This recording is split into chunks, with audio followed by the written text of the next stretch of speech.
మరొక breaking update చూద్దాం. పోలవరం ప్రాజెక్టులో కీలకమైన డయాఫ్రమ్ వాల్ నిర్మాణానికి అవాంతరాలు తొలగిపోయాయి. పోలవరం కొత్త డయాఫ్రమ్ వాల్ నిర్మాణానికి అడుగులు పడుతున్నాయి. Central soil materials research station ప్రతిపాదించిన T5 ప్లాస్టిక్ కాంక్రీట్ మిశ్రమాన్ని నిర్మాణంలో ఉపయోగించారని కేంద్రం జల సంఘం స్పష్టం చేసింది. ఇక ఈ మేరకు పోలవరం ప్రాజెక్టు అథారిటీకి తన నిర్ణయాన్ని తెలియజేసింది. దీంతో రేపు డయాఫ్రమ్ వాల్ నిర్మాణ పనులు ప్రారంభం కానున్నాయి. నిర్మాణ పనులను భావర్ కంపెనీ ప్రారంభించనుంది. ఇప్పటికే కంపెనీ ప్రతినిధులు యంత్రాలు సిద్ధం చేశారు.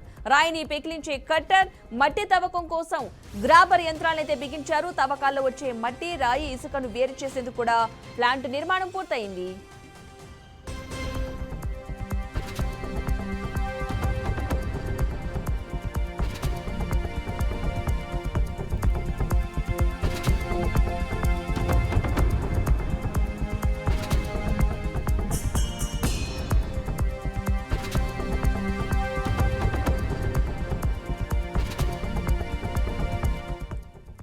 మొత్తంగా పోలవరం ప్రాజెక్టు సంబంధించి డయాఫ్రమ్ వాల్ నిర్మాణానికి ప్రారంభానికి అయితే అడుగులు ముందుకు పడుతున్న వైనం అయితే కనిపిస్తుంది. మొత్తంగా నిర్మాణ పనులైతే రేపు భావర్ కంపెనీ అయితే ప్రారంభించనున్నట్టుగా తెలుస్తోంది. ఇదే అంశానికి సంబంధించిన పూర్తి సమాచారాన్ని మా ప్రతినిధి బ్రహ్మం అందిస్తారు.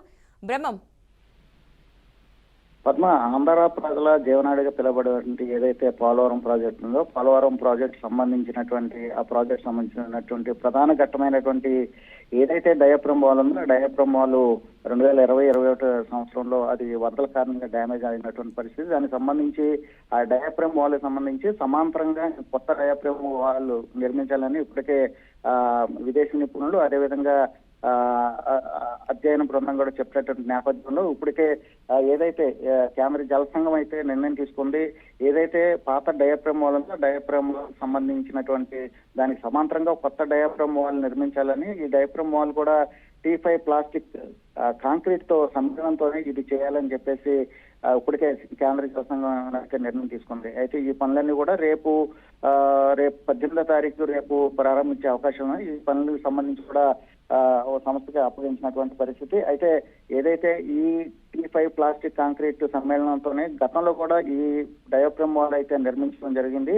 అయితే గతంలో ఈ డయాఫ్రమ్ వాల్ సంబంధించి డ్యామేజ్ అయినటువంటి నేపథ్యంలో ఆ కాంక్రీట్ సంబంధించి ఏదైతే ఆ ఫార్ములా ఉందో T5 ప్లాస్టిక్ కాంక్రీట్ ఉందో దాని మీద భిన్నాభిప్రాయాలు వచ్చినాయి. అయితే గతంలో కూడా ఇదే ఫార్ములాతో ఈ కాంక్రీట్ డయాఫ్రమ్ వాల్ అయితే నిర్మించారు. కాబట్టి కొత్త డయాఫ్రమ్ వాల్ సంబంధించి కొత్త ఫార్ములా వినియోగించాలని చెప్పేసి భజన పడినటువంటి పరిస్థితి. ఏదైతే తిరుపతికి సంబంధించినటువంటి ఏదైతే ఐఐటి ఉందో, ఐఐటి నిపుణులు అయితే ఈ పోలవరం ప్రాజెక్టు సంబంధించి 3-4 నెలలు ఈ డయాఫ్రమ్ వాల్ స్థితిగతులు ఏ విధంగా డ్యామేజ్ అయింది దీనిపైన పూర్తిగా అధ్యయనం చేసినటువంటి పిదప ఐఐటికి సంబంధించినటువంటి నిపుణులు 4 ఫార్ములాలు ఇవ్వడం జరిగింది. ఈ 4 ఫార్ములా మీద కూడా విదేశీ బృందం ఏదైతే ఈ పోలవరం సంబంధించి విదేశీయులను కూడా నిపుణుల బృందం అయితే తీసుకురావడం జరిగింది. ఆ విదేశీ నిపుణుల బృందం కావచ్చు, పోలవరం ప్రాజెక్ట్ అథారిటీ కావచ్చు, కేంద్ర జల సంఘం కావచ్చు, లేకపోతే పోలవరం అథారిటీ కమిటీ కావచ్చు, అదేవిధంగా వీళ్ళందరూ కూడా తుది నిర్ణయానికి వచ్చినటువంటి పరిస్థితి.